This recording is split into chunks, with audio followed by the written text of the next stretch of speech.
नमस्कार सर। नमस्कार। कैसे हो? बढ़िया।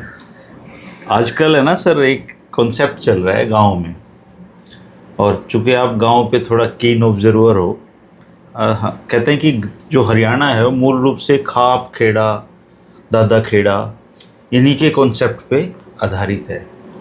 और बचपन से मुझे याद है कि एक छोटी सी मड़ी होती थी गांव के चारों तरफ, पर अब मैंने देखा कई गांव में उसको थोड़ा लार्ज कॉन्सेप्ट पे कुछ लोग बना रहे हैं, और उनके दिमाग में एक चीज़ सेट हो जाती है कि उनके दादा घोड़े पे ही आए होंगे। जबकि मुझे लगता है कि हम में से किसी का पूर्वज जब गांव बसाया होगा तो वो घोड़े वोड़े का कॉन्सेप्ट उस समय नहीं रहा होगा, वो बेसिकली एक किसान रहा होगा। तो आपने चूंकि स्टडी किया है, तो आप अपनी ऑब्जर्वेशन हमारे साथ शेयर करो दर्शकों के, जिससे पता लगे कि ये एक्चुअली खाप खेड़ा का कॉन्सेप्ट है क्या, और अगर कोई उसको मड़ी को थोड़ा बड़ा बनाना चाहता है तो उसका कॉन्सेप्ट क्या होना चाहिए। सबसे पहले तो धर्मेंद्र, शुक्रिया जी कि आपने ये टॉपिक उठाया। ये एक बहुत ही ज़रूरी टॉपिक है, बेसिक जो है, क्योंकि जो हमारी जो संस्कृति हरियाणा की है, अगर हम उसकी बात करते हैं तो खेड़े का जो कंसेप्ट है वो उसके अंदर केंद्र में है, उसका सेंट्रल बिंदु है। तो इसको मैं कोशिश करूंगा तथ्यों के आधार पे। तो आप हमारे जो भी गांव देखो, एक तो मतलब पहले आप जो चीज़ दिखती है वो देखो कि कहीं पे दादा भुइयाँ, कहीं पे दादा खेड़ा, हाँ, अपने अपने नाम है। कहीं पे कोई दादा बड़ वाला, बड़े वाला, इस ढंग से। दूसरे शब्दों में कि बुजुर्ग को याद किया जाता है। तो पहली बात तो ये सब बुजुर्ग हैं। दूसरी बात ये है कि इनका जो लिखित इतिहास है, लिखित इतिहास से मेरा मतलब है कि इसको सबसे पहले जो रिकॉर्ड करने वाले थे राइटिंग में वो थे अंग्रेज। जब वो यहाँ आए तो उन्होंने ये रिकॉर्ड किया कि जब भी हम एक गांव बसाते हैं, हम मतलब हमारे उस समय जो पूर्वज थे, वो उसके अंदर पहली बात तो वो बाकी और जातियों को भी, जो किसान है वो बसाता है। हमारे गांव जो है वो किसान के बसाए हुए हैं जी, जाट के बसाए हुए हैं। दूसरी चीज़ ये है कि वो जब बसाता है तो और जो उसके साथ सहयोगी जातियां हैं उनको इनवाइट करता है उनके साथ रहने, जिसमें ब्राह्मण होगा, आपके खाती होगा, कुम्हार होगा, चमार होगा। तो ये सब उस गांव का हिस्सा बनेंगे। इस गांव की जो जगह चुनने का काम होता था, वो जो उस किसानों का एक परिवार या एक ठोड़ा या एक ग्रुप जो आता था, जो आमतौर पे एक ही खाप से संबंधित होता था, उनका बुजुर्ग करता था। अब आपको ये भी पता होगा, हम सबको पता है कि हमारे यहाँ पे जो पंचायत सिस्टम था, जो हमारा पुराना पंचायत सिस्टम है, वो इलेक्शन नहीं था जी, वो सिलेक्शन था, प्रतिष्ठित और वो सिलेक्शन था उस व्यक्ति के अनुभव और उसकी कार्य क्षमता के आधार पे। यानी उसने जो जिंदगी जी है उसमें कैसा उसने कार्य करके दिखाया और उसका अनुभव कितना ज़्यादा है। उम्र का बहुत महत्व था, आज भी है हमारे यहाँ पे। वो एक आम कहावत भी है, जब तक बाबूजी है इतना बेटे की कोई वैल्यू नहीं होती। तो ये हमारे संस्कृति का हिस्सा है। इसलिए जो प्रमुख होता था वो हमेशा उम्र दराज ही होता था। यही था जो डिसाइड करता था कि हम कहाँ बसेंगे। वो अपने तजुर्बे के आधार पे ज़मीन को भी देखता था, पानी की वहाँ पे जो आवाजाही थी उसको भी देखता था। इन सारी चीज़ों को देख के वो गांव की एक जगह चुनता था जहाँ पे वो गांव बसाते थे। अब क्योंकि ये गांव फलता फूलता है बाद में उनके जाने के बाद भी, तो हमारा उसके प्रति श्रद्धा है कि भी उसने देखो हमें इतनी अच्छी जगह दी, इतना अच्छा हमें ये गांव बसाया, वातावरण दिया जिसके अंदर हम फले फूले। अब क्या होता था कि जब ये व्यक्ति उम्र पूरी करता था तो इसका अंतिम संस्कार शमशान घाट में नहीं, एक चुनी हुई जगह पे किया जाता था। जो चुनी हुई जगह होती थी आमतौर पे, गांव का जो जोड़ होता था, जो रोजाना अप्रोचेबल हो। हाँ, जिस पे हम वैसे भी जाते हैं, जोड़ और कुएं जोड़ के- हमारा मतलब संस्कृति का केंद्र रहा है हमेशा। हाँ, क्योंकि पानी के बगैर तो आप जिंदगी चला नहीं सकते ना। तो पानी बहुत इम्पोर्टेंट था, इसलिए जोड़ खोद के ही गांव की ऊंचाई बढ़ाई जाती थी जहाँ पे वो बसाया जाता था। तो लगभग वहाँ पे गांव की किसी पाल पे आपको मढ़ी मिलेगी, जो असल में उस जगह को इंगित करती है जहाँ पे उनका अंतिम संस्कार हुआ था उन दादा का, बुजुर्ग का। और उसके बाद उसको खुशी के मौक़ों पे भी और ऐसे मौक़ों पे भी जब आपको एक सहारे की ज़रूरत हो, वहाँ पे हम लोग पंचायत जाते वगैरह भी कर लेते थे वहाँ। हाँ, उसको एक तरह से वो एक पवित्र जगह बन जाती थी, क्योंकि वो नेमाधर्मी भी हो जाती थी वहाँ पे। हाँ कई हाँ, बार वहाँ पे यूं है कि तो मैं दीवा जला दूंगा तो बुझा दिए, इस तरह के काम वहीं होते बिल्कुल थे। सारे काम, ये जो अच्छे काम होते, जो इम्पोर्टेंट काम होते थे, वो उसकी सामने होते थे, क्योंकि इसके पीछे जो मान्यता है ना कि भाई आत्मा कभी नहीं मरती, क्योंकि वो इतना अच्छा था व्यक्ति, वो जो हमारे बुजुर्ग थे, तो उनको मोक्ष मिली हुई है, वो अब कहीं और नहीं गए, उनकी आत्मा वहाँ पे है। उस जगह की इसलिए पवित्रता है कि उनकी आत्मा का वहाँ पे निवास है, और उनके सामने हम जो भी कुछ करेंगे वो सही और सत्य के अनुसार है। तो इसलिए उस जगह पे हम, अब उस समय ना तो फोटोग्राफ बनाने का होता था, ना ही हमारे पास पेंटिंग हम वगैरह का, हम तो कुछ भी नहीं था, किसान थे, अपना किसान। तो उस जगह पे वो मढ़ी के ऊपर दीवा जलाते थे, वो दीवा जलता रहता था, जब भी जिसका भी कोई काम होता वो वहाँ जाके दीवा जलाता। अब समय बदल रहा है, अब हमारे पास साधन आ गए हैं, और ये बड़ी अच्छी बात है कि लोग उसको और भव्य रूप बना रहे हैं जी सब। हाँ, भव्य रूप देना चाहते हैं, बहुत अच्छी बात है, करना भी चाहिए। लेकिन अब उसके स्वरूप को, हाँ, ये एक बड़ा चैलेंज है सर। हाँ, क्योंकि एक दादा जिसको हम सब मानते आए हैं, हाँ, जिसने गांव को बसाया और गांव उनके मार्गदर्शन में फला फूला, और उस दादा को देखने वाला अब कोई आदमी मौजूद नहीं है। तो हमने सिर्फ उनकी कहानियाँ सुनी होंगी, और लेकिन हम कैसे अज्यूम करें कि अगर मान लो एक आदमी की फ़ोटो लगानी है हमें, जिसको किसी ने देखा भी नहीं है, तो वो किस तरह का मतलब व्यक्ति रहा होगा। हाँ, जब हम उसके स्वरूप को अपने जहन में उतारें तो क्या स्वरूप हो उसका, ये देखिए उस व्यक्ति के गुणों के आधार पे स्वरूप बनता है। जी जी जी। हमारे इच्छा के हिसाब से नहीं बनता है स्वरूप, के मेरी इच्छा है, मैं तो सैनिक हूँ, तो मेरी इच्छा होगी कि वो सैनिक के तौर पे राइफल लेके दिखे, पर वो बात नहीं बनती है, वो उनके गुणों के आधार पे उनका स्वरूप बनता है जी। ऐसे ही हमारे भगवान या देवियों को किसने देखा, किसी ने नहीं देखा है, उनके स्वरूप, उनके कार्य के हिसाब से उनको देखा जाता है। काली जो है वो हथियारों के साथ दिखाई देंगी, हाँ, शीतला माँ ऐसे दिखाई देंगी, हाँ, शीतला माता का अपना स्वरूप होगा, क्योंकि उनका एक कार्य क्षेत्र है, उस कार्य क्षेत्र के हिसाब से उनका स्वरूप होता है। तो अब हम जो ये हमारे बुजुर्ग थे, इनका स्वरूप जब हम अपने जहन में उतार रहे हैं, तो हमें याद रखना चाहिए कि वो एक ज्ञानी उम्र दराज व्यक्ति थे, दादा थे वो।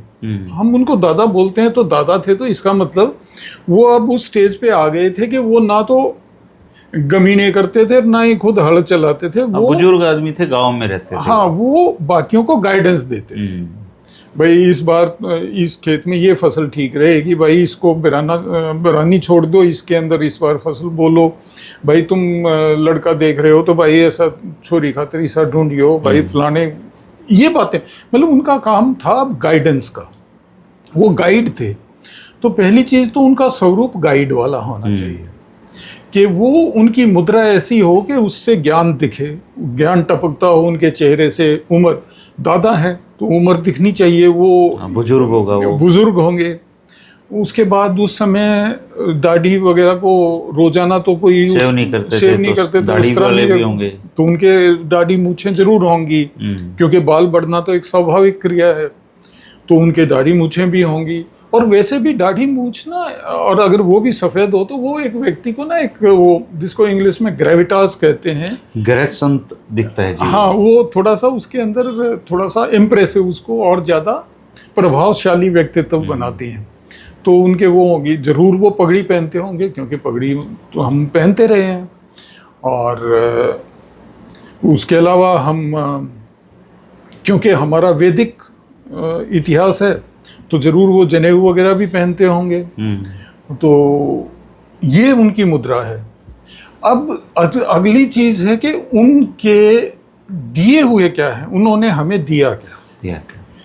उन्होंने हमें अच्छी फसल दी। अच्छी फसल दी इसका मतलब भाई एक अच्छी कृषि। अगर गांव की खेती वाली जमीन बहुत बढ़िया है, हाँ, इट मीन्स वो दादा ने बहुत अच्छे से बहुत अच्छा सेलेक्ट किया। और अगर वहाँ का पानी मीठा है, इट मीन्स उनको कुओं से प्यार रहा होगा, बिल्कुल, है ना। तो अब उनके आसपास जो आप सिंबल बनाओगे, तो जैसे हो सकता है कि आप उनके, आमतौर पे स्त्री को हम खुशहाली की जो किसी भी समाज में उसकी खुशहाली हम दिखाते हैं, तो स्त्री एक उसके, अगर वो अच्छे गहने वगैरह पहने हुए है या हाथ में घी का मटकी लिए हुए है या गेहूं की बालियां लिए हुए है, तो इसका मतलब वो समृद्धि, वो आप उनके जो डेकोरेशन होएगी उनके फ्रेम वगैरह उसके अंदर आप दिखा सकते हो। गाय दिखा सकते हो क्योंकि गाय आपका पशुधन रहा है। घोड़ा भी हमारे यहाँ पालने का, घोड़ियाँ पालने का रिवाज, घोड़ा तो नहीं पर घोड़ियाँ व्यापार के लिए पालने का रिवाज है, वो आप दिखा सकते हो। तो जानवर का उनके कहीं पैरों के आसपास वगैरह वो आप दिखा सकते हो, उसमें कोई गलत बात नहीं होगी। लेकिन उनको सिर्फ एक ही कार्य दिखा देना कि भाई उनको हम किसी घोड़े पे बिठा देंगे, वो उनका घोड़े का कॉन्सेप्ट एक्चुअली तेजा जी से आया होगा। तेजा जी है, गुगा है, गुगा की भी, गुगा को भी हम घोड़े पे देखते हैं। देखो ये इनमें और हमारे जो दादा खेड़ा है उसमें बहुत फर्क है। ये थे चमत्कारी। इनके बारे में कथा क्या है, इनकी कहानियां हैं अलग अलग। इनकी कहानी है, एक विशेष कहानी है तेजा जी की कि वो बड़े बहादुर थे, उन्होंने किसी को बचाया और इसलिए उन्होंने युद्ध लड़ा, और तो भाई युद्ध लड़ा तो इसलिए वो घोड़े पे बैठे। गुगा पीर वो अपने आप में एक चमत्कारी व्यक्ति हैं, पीर थे वो, उनका तो काम ही धर्म प्रचार का था, तो वो बैठ के उस पर घूमते होंगे। दुर्गा क्योंकि वो जब विकराल रूप में आती हैं तो उनके पास सवारी के लिए एक शेर की सवारी है, तो वो चीज़ें हैं वो उनके उस स्वरूप से जुड़ी हुई हैं। हम जब दादा खेड़ा का स्वरूप देख रहे हैं तो वो कोई विकराल व्यक्ति नहीं है। जरूर उन्होंने अपने खुद के डिफेंस के लिए, अपने गांव के डिफेंस के लिए लड़ाई, अगर कोई आया होगा डाकू लुटेरा तो उससे लड़े होंगे, लेकिन वो उनका मेन काम नहीं था। उनका मेन काम था अपने समाज को खुशहाल समाज बनाना, एक अच्छी जगह पे अच्छे ढंग से खेती करना सिखाना, अच्छे ढंग से जीना सिखाना। तो उनका जो स्वरूप होना चाहिए वो एक ज्ञानी व्यक्ति का स्वरूप होना चाहिए। मैंने एक वो किया है, उसका इमेजिन मैं आपको दूंगा अगर आप चाहें। अच्छा। तो हाँ, शेयर कर देंगे अगर ऐसा आपने सोचा है। हाँ मैंने सोचा है, बिल्कुल वो सोचा है। सुझाव भी दे सकते हैं दर्शक कुछ बदलाव करना। नहीं, इनफैक्ट उनको ये इस बारे में सोचना चाहिए और उनको क्योंकि ऐसे इश्यू खड़े होंगे अब गांव में ना, होने चाहिए। क्योंकि अगर हम किसी चीज को थोड़ा भव्य रूप देना चाहते हैं तो फिर हमें उसके बारे में सोचना, प्लानिंग करनी चाहिए। संस्कृति को अगर हमें आगे बढ़ाना है तो उसके ऊपर हमें ध्यान देना पड़ेगा। और यहाँ पे सबसे बड़ी जिम्मेवारी आ जाती है जो बौद्धिक वर्ग है हमारा, जो कहीं पे टीचर हैं, प्रोफेसर रहे हैं या अभी भी हैं, जो तथ्यों का भी विश्लेषण भी कर सकते हैं, जो जिनके पास लाइब्रेरी वगैरह हैं उनमें वो पढ़ भी सकते हैं। उनका काम है कि अपने बाकी समाज को बताएं कि भाई ये चीज़ है। तो इसमें अगर ये इस हमारी जो बातचीत से कुछ लोग इस बारे में अपने विचार रखें तो बहुत ही अच्छा होगा और बातें और बढ़िया इम्प्रूव होंगी और अच्छा होगा। अच्छा, जब गांव जब बसते थे सर, उनमें क्या क्या चीज़ें कॉमन होती थी जो सारे गांव में मिलेंगी? सारे जाट गांव में आप देखना कि आपका जो, अब आपको ओरिजिनल गांव से लेना पड़ेगा ये, उसके बाद वो गांव बढ़ गया फिर बात नहीं, ओरिजिनल पॉइंट से। पहली बात तो हमारे गांव थे गोत्र के, खाप के हिसाब से। ठीक है जी। क्योंकि वो एक परिवार या एक ठोड़ा इकट्ठे होके आते थे, 4, 5, 7 घर इकट्ठे आके अपनी जगह सेलेक्ट करके उस जमीन को कृषि योग्य बनाते थे। दूसरी चीज के वो हर गांव में एक ब्राह्मण परिवार को साथ जरूर लाते थे, एक बनिया परिवार को भी साथ जरूर लाते थे, क्योंकि आमतौर पे जो हिसाब किताब रखने का काम था वो बनिए को दिया जाता था। वो एक तरह से गांव का एडजुटेंट का काम करता था, और वो जो रिचुअलिस्टिक काम थे वो गांव की जो जिम्मेवारी थी उसके डिफेंस की और उसके फूड सिक्योरिटी, खाने वगैरह की, वो कृषक समाज की थी। तो जहाँ पे भी आप देखेंगे कि अगर कोई भी प्रॉब्लम गांव के सामने आती थी तो वो जिम्मेवारी बनती थी कृषक समाज की हल करने की, और इनके अंदर था पंचायत सिस्टम। तो ये एक और हमारे यहाँ पे विशेषता थी कि बाकी जगहों पे जो थे वो पुश्तैनी चौधर थी लोगों की, कोई किसी विशेष जाति से हो गया या कुछ भी हो गया, वो एक बार बन गया तो फिर उसका बेटा और फिर उसका पोता, उत्तराधिकार चलता था। हमारे यहाँ ये नहीं था, हमारे यहाँ पे योग्यता के आधार पे था। फिर था कि इसके साथ ही जुड़ा हुआ था मॉरल इकोनॉमी का, कि हमारे यहाँ पे जो बेगार कभी नहीं हुई। कृषक समाज जो था वो सबसे ज़्यादा प्रभावशाली था, सबसे ज़्यादा थे, वो गांव वो बसाते थे, लेकिन आपको बेगार का कभी नहीं मिलेगा कि किसी से भी बेगार कराई हो। जहाँ तक फिजिकल लोकेशन की सवाल है कि उसकी जगह कैसे चुनी जाती थी गांव की, पहली बात तो वो आमतौर पे थोड़ी सी ऊंची जगह होती थी। उसको और ऊंचा करने के लिए और वैसे भी पानी की ज़रूरत पूरी करने के लिए उसके आसपास तालाब खोदे जाते थे। उनकी मिट्टी से उस ऊंचाई को बढ़ाया जाता था। वो ऊंचाई जरूरी थी क्योंकि उस समय पे सेम कॉन्सेप्ट में हमारा गांव बसा हुआ है। सब गांव आपको ऐसे ही मिलेंगे। उसके बाद जो आपके जो शमशान घाट होता था वो आपके गांव के ईस्ट में होगा। अच्छा, गंगा की दिशा में। उनका कहने का मतलब ये था कि उस गांव से गंगा लगभग जिस दिशा में है उस तरफ आपका शमशान घाट होता। और जो था गांव की फिरनी के अंदर दरवाज़ा नहीं लगता था। आप कंवारी गांव काफ़ी बड़ा गांव है आपका, आप देखोगे तो हर एक पाने का जो है अपना, उसमें से दूसरे पाने में गली नहीं जाती। अगर वो खुल गई है तो अब ही खुली है, वो पिछले बीच पहले तो बिल्कुल ही बंद थी जी। हाँ, ये डिफेंस के लिए बहुत जरूरी था। 2 पाने, दोनों पानों को डिवाइड करती हुई एक सड़क, उस पाने का अलग दुनिया, उस पाने की अलग दुनिया। हाँ, अगर इसमें जाना है तो आपको अंदर आने का एक ही रास्ता। उसका एक दरवाजा बाकायदा जिसका नाम सीर वाला दरवाजा। हाँ, उसके अंदर से पूरा गांव। बिल्कुल, क्योंकि उसके अंदर जब वो कोई आता है तो उसको बाकियों को पता होना चाहिए कि कौन आया है, किसके यहाँ गया है। अब इसको इंट्रूजन भी कह देते हैं आजकल, प्राइवेसी में इंट्रूजन है। हाँ, वो सीर वाला दरवाजा था। हाँ। वो बाहर बुजुर्ग बैठे रहते थे। हाँ। तो कोई भी अंदर जाता या बाहर जाता उनको पता रहता है उसी से। बिल्कुल, और उससे आप यूं नहीं कि यहाँ से गए और वो तो और दूसरी तरफ निकल गए, वो चोरों वाले काम नहीं हो सकते थे। वो निकलने का भी वही रास्ता था। वही रास्ता था। ये सारे गांव की सुरक्षा के लिए जरूरी थे।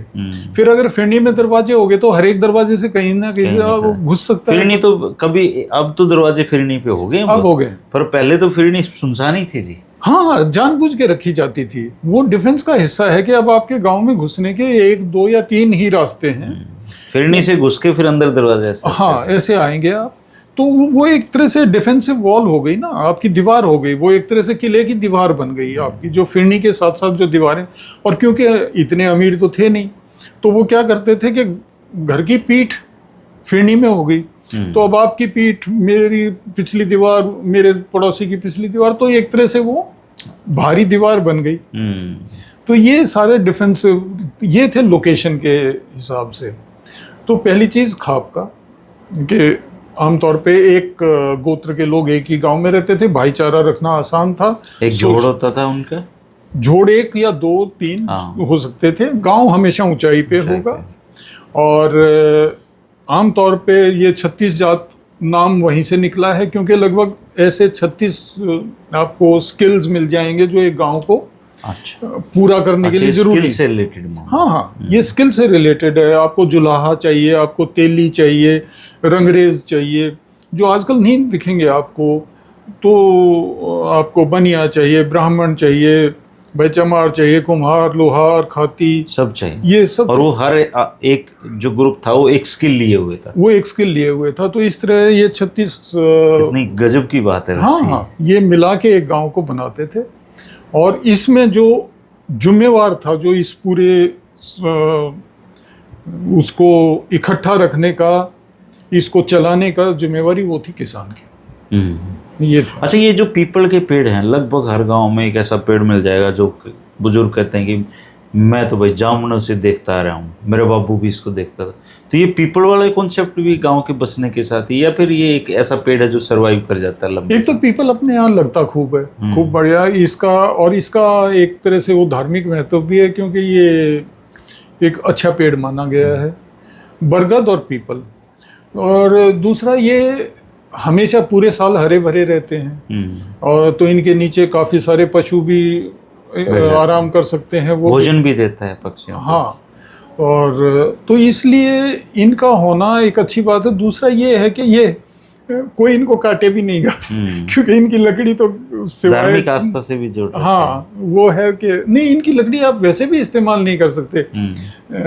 इसकी आप वो नहीं, सैतीर नहीं बना चिता के अलावा कहीं इस्तेमाल नहीं करते हाँ, तो इसलिए ये ठीक है। तो ये हमारे गांव में हालांकि एक बेरी का पेड़ पूजा जाता है, मतलब जो मंदिर के वो साथ कोई विशेष रीजन होगा उसका, कि उसके साथ कोई विशेष कहानी जुड़ी हुई होगी।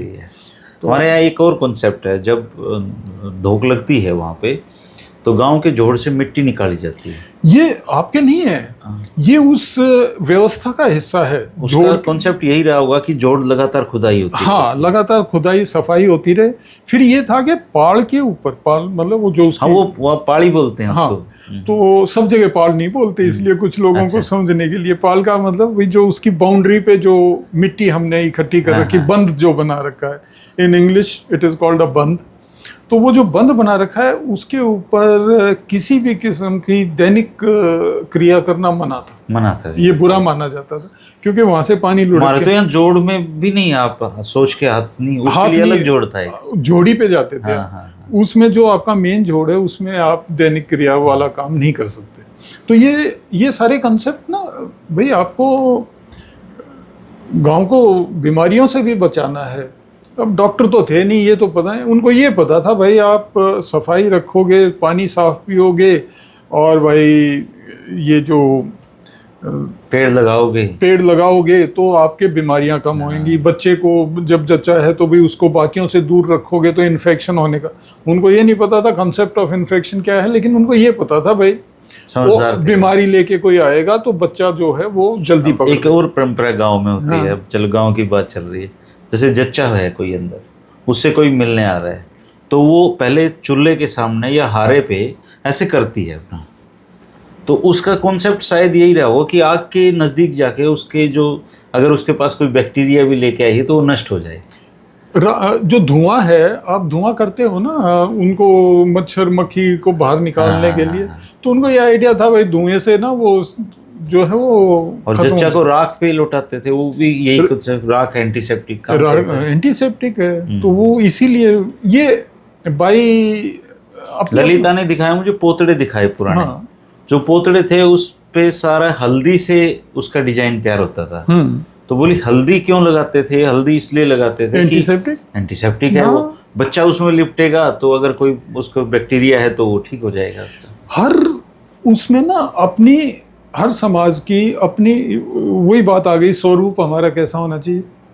हर समाज की जो ऐसी ट्रेडिशंस होती हैं, ऐसी जो परंपराएं होती हैं, इनके पीछे जो वो होती है, और वो अगर बात अच्छी थी तो उसको हमें रखना चाहिए। अब जैसे फॉर एग्जांपल इतिहास में जो मुगलों के था कि उनका जो बच्चा पैदा होता था वो घोड़े की काठी के नीचे एक वो बचाया जाता है कंबल, अच्छा है। उसके ऊपर वो उसकी वो होती थी, अपने यहाँ तो पुतला बनाते हैं, हाँ। वो उस पे बिछा के और उसके ऊपर उसको पहली बार लुटाते थे बच्चे को, क्योंकि वो आक्रमण मतलब उनका युद्ध करने का पेशा था। तो वो ठीक उनका हिसाब से उनकी वो ट्रेडिशन थी। हमारे यहाँ पे जो पेशा था वो हमारा बेसिक पेशा तो किसानी था। तो लड़ाई तो हम तो लड़ते थे जब कोई बाहर से आके हमारे को परेशान करे। हमारे तो ओलनाड़ भी जो कहते थे वो भी दांती से काटते थे और वहीं दबाते थे। हाँ। क्योंकि वो जमीन हमारी है। ये बड़ा इंटरेस्टिंग वो एक ब्रिटिश उसमें उन्होंने एक वो सर्वे किया, तो उसमें वो कहते हैं कि इनका इतिहास जब हम देखते हैं तो ये कई बार उजड़े हैं, कई बार बाहर के लोगों ने इनको ये किया, लेकिन फिर भी ये वहीं वापस आएंगे, उसी गांव फिर से वहीं बसेगा, वही ज़मीन इनके अंदर फिर से बट जाएगी और ये फिर से वही अपना काम शुरू करेगा। तो मतलब ये हमारा ट्रेडिशन रहा है, ये हमारी रवायत है, नेचर में है ये चीज़। बिल्कुल। शुक्रिया सर। कॉन्सेप्ट छोटा था लेकिन मुझे लगता है बहुत जरूरी बात है ये करने के लिए, क्योंकि अब गांव बदल रहे हैं बहुत तेजी के साथ। तो आप ये देखिए कि हमारे गांव में छोटा सा मंदिर था, हमारी जो बुआ हैं कंवारी जिस पे गांव बसा और वहाँ पे बहुत बड़ा मंदिर बन चुका है। कई गाँव में देखता हूँ मैं दादा खेड़े का कॉन्सेप्ट को लार्ज कर रहे हैं लोग। तो ये एक जरूर ध्यान में रखना चाहिए कि वो जो दादा खेड़ा हमारा था वो कैसा होना चाहिए, ये कैसा दिखना चाहिए। बिल्कुल, ये स्वरूप भी सुंदर होना चाहिए। जरूरी नहीं कि आप बहुत भारी छोटा बना लो, आप सुंदर बनाओ लेकिन अच्छा बनाओ। हाँ, जो जिसके अंदर जाके दिल खुश हो और अपने और वहाँ पे तीज त्योहार मनाने चाहिए अपने। बिल्कुल, और वहाँ पे रवायत के हिसाब से आप उसको स्वरूप बनाओ। हाँ। यूं नहीं कि किसी का देख लिया सुन लिया वैसा ही। उधार का कॉन्सेप्ट ना, उधार का नहीं होना चाहिए। शुक्रिया, थैंक यू सर।